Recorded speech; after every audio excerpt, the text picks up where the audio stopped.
Hi, my name is Shay. Today I'm going to be transplanting my cherry tomato seedlings from their starter grow cells into larger pots just because they're getting a little bit leggy.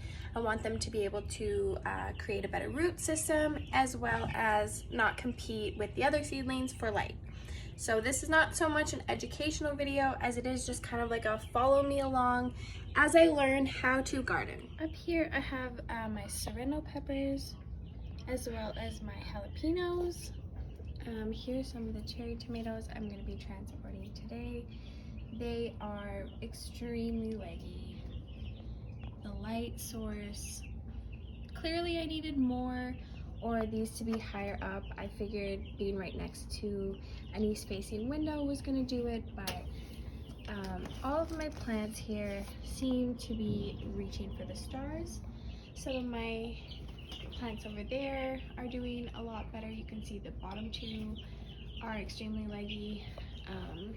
And don't mind the sound of the broiler chicks. They are a peaceful yet somewhat annoying addition to the living room. So here I am comfy on my living room floor. I moved the ottoman out of the way just to give me some more space to plant. I have a big bowl which I'm going to put my soil mixture in. It's going to be 1 part earthworm casings, 2 parts of this golf green moisture mix. This is ideal for potting or repotting plants, and it's recommended for indoor growing for fruits, herbs, and vegetables, which is exactly what I need. So I have my castings in here. I'm going to just put 2 parts of this golf green. I do sometimes use Miracle Grow as well. I just don't really like to use anything other than a Canadian brand unless I can. So I'm just mixing up this soil by hand so there's no large clumps. If there's any large debris, I'll take them out because I don't want it to affect the root system at all or prevent any roots from growing.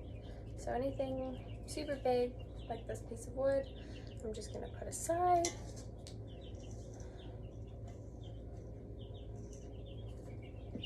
And now I have my big bowl. So I moved the soil into these 4-inch circular pots. I also got some of these ones which are also 4 inches. I think they're a little bit taller though. Don't mind my nails. And these ones were $1.25 for 3, whereas these ones were $1.50 each at the dollar store. It is not cheap to start planting, guys. This hopefully is an investment into future years to come, but right now, until I find a better solution, which is probably going to be red solo cups here pretty soon, this is what I have to transplant into, I should say. So here I'm going to show you how exactly I transplant my seedlings. So I'll take a butter knife and make a quite deep hole in my new pot, like so.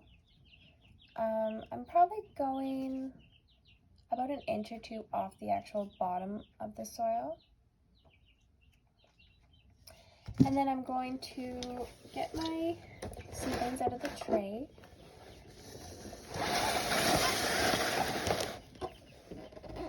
So for the sake of the video, I will get this one out here. So I'm just going to scoop it out like so. Clearly, the other seed I planted in here did not grow. So this one is quite easy. I'm not going to have to separate any roots or anything like that. What I will do is I will shed off a little bit of the soil here and then just place it as far down as I can and cover it up. I'm hoping that burying a lot of the stem in there is going to kind of help it become a little bit stronger and less flimsy because it did grow, like I said, a little bit leggy. So I'm just going to mound up some soil around here to help support it.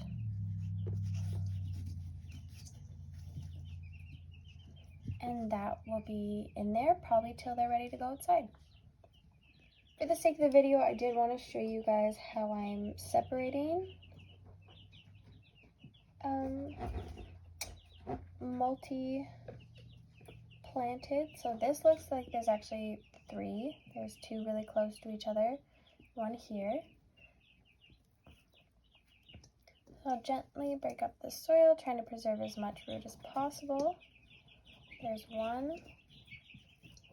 These 2 a little bit closer together. Don't know how they're going to survive.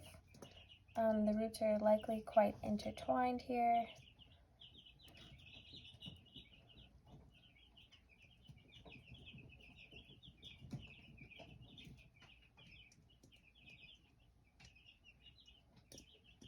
Yeah, so we'll plant them and hope for the best.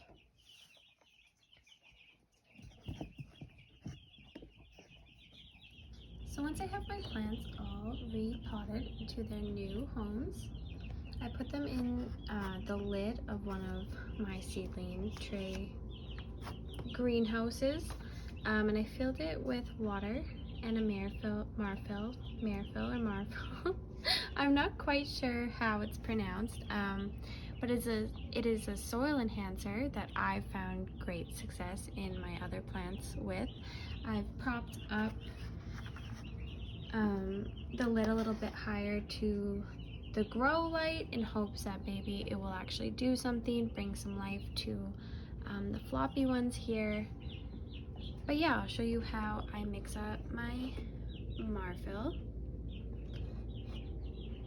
Since we are on well water, I primarily use spring water or distilled water, just so the minerals in the well don't affect my plant's growth at all. So I have about 1,000 milliliters in this measuring glass. I'm next going to use my Marfil Organic Marine Phytoplankton Soil Enhancer. And I'm only going to mix about 3 tablespoons into this mixture. Just got to make sure you give this stuff a real good shake before you use it. And it does smell, some people say it smells awful. I don't really mind the smell. It just smells like my well water, essentially. Oh, little spillage.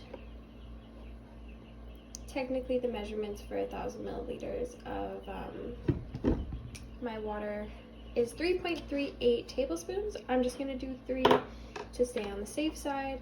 And I normally